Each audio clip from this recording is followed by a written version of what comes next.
Xo'p, bugun sizlar bilan Yaponiyadagi odamlarning top 5 ta eng yaxshi odatlari va top 5 ta illatlari haqida gaplashmaymiz.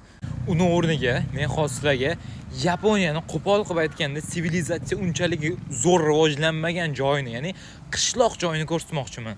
Mana bittagina axlat topinglar shu yerlardan.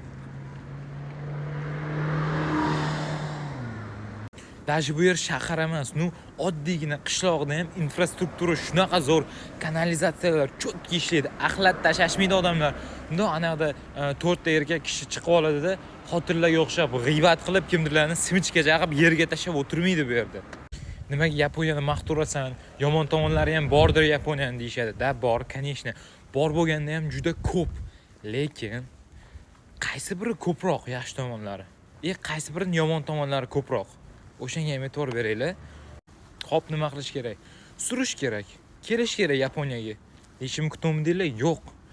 Yaponiya yaponlar uchun qurilgan, yaponlar uchun yaratilgan. Tushunasizmi? Ular o'zlariga moslab yaratib olgan. O'zbeklarga bu yer unchalik ham to'g'ri kelmaydi. Biz nima qila olamiz? Men o'ylashim bo'yicha O'zbekistonni ham qandaydir ma'noda shunaqa olib shu joydan yaxshi tomonlarini qo'ya olamiz. Masalan, infrastrukturasini, kerak bo'lsa qaysidir qoidalar joylarini qo'ysak bo'ladi O'zbekistonga ham. Bu degani surish kerak. O'zbekiston juda ham yomon degani emas.